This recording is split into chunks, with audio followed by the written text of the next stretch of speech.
Okay, today we're going to be talking about open bids. As many of you know, the province of Ontario has now permitted what we call open bids. Question is this a good strategy if you are selling a property? The clear, obvious answer is maybe. All right, let's take a closer look and see if we can get you a better answer.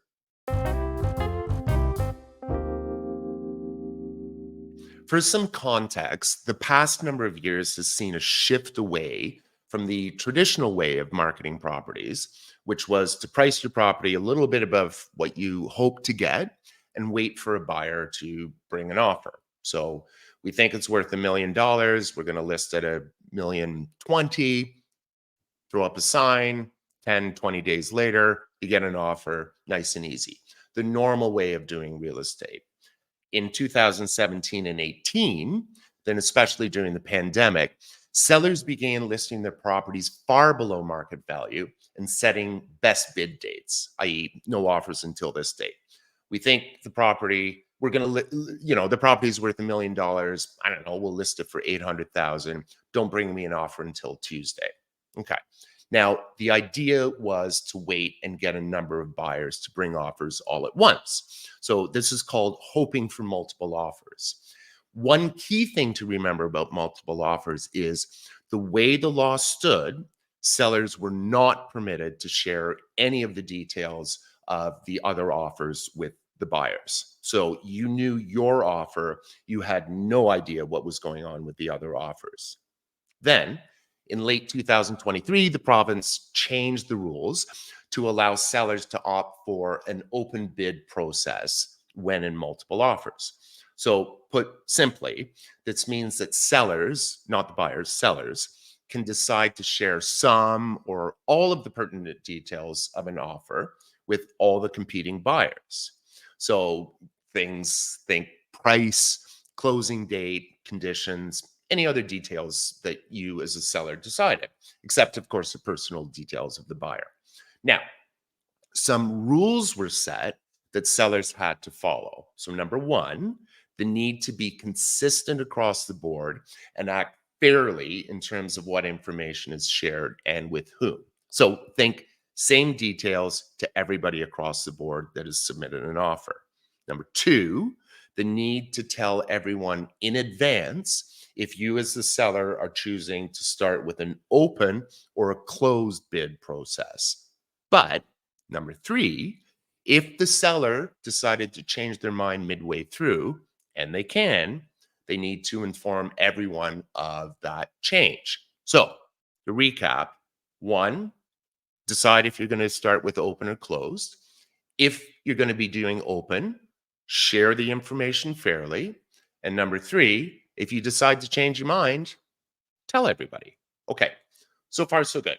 Now, the question still is whether an open bid process is the best strategy for a seller. But before we answer this question, it's important to remember why sellers move towards multiple offers in the first place. So, the number one reason was the sellers hoped to create a sense of frenzy in the market and edge up the prices. And number two, this is really why you were doing this. You're holding out the possibility that one very ill informed and perhaps foolish buyer would offer way more than the others.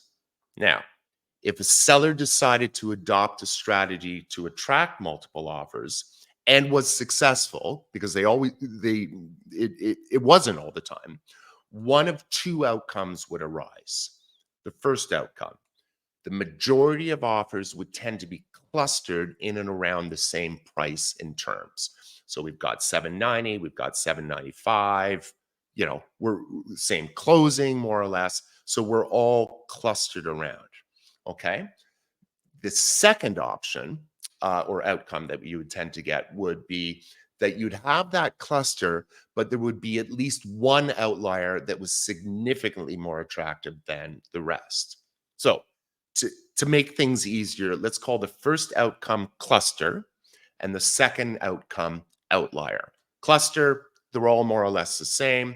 Outlier, they're mostly all the same, but there's one crazy person who's paid way too much. Okay, so again, what is the best strategy for a seller? All right. An open bid strategy is best if there is a cluster of offers. Open bid is best if there's a cluster of offers. So, as each of the buyers have made offers that are relatively close to each other, there's a far better chance that one or more of them would be willing to raise their offer price a little bit. Well, why? Okay. Well, think of it this way. They have a more or less known amount that could, in their minds, seal the deal. If I'm at 790 and I know Buddy's at 795, okay, I just need to come up 6,000 bucks. Okay, so I know that it's a known amount that may work.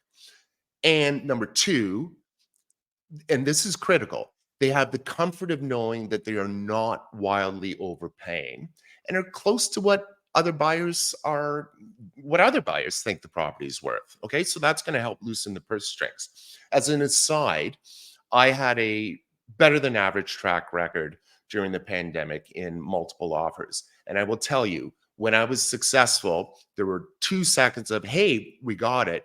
And then immediately it was, oh my God, how much did we overpay for this thing? Okay. So knowing that you've not done that or knowing that you were going into a situation where you were minimizing the risk of your doing that is going to loosen the purse strings a little bit. Okay. Now, if the seller opted for a closed bid with a cluster of offers, there's no known amount that will seal the deal. That previous example, I'm at 790, Buddy's at 795. I don't know that it's $5,000. Buyers are literally working blind and guessing. And there's going to be a nagging worry again that they are overpaying. So it's one thing to pay 10,000 more than you wanted to for a property when you know that five other people were pretty much willing to pay the same. It's another thing entirely to pay 10,000 more when you have no idea if you are already out to lunch and already paying way more than everyone else. So, for both these reasons, buyers may be less willing to raise their offers. So, a closed bid strategy is best if there is an outlier. Imagine a scenario where you offer $1 million for a property only to find out that five other buyers all offered in and around 800,000. Are you going to be happy?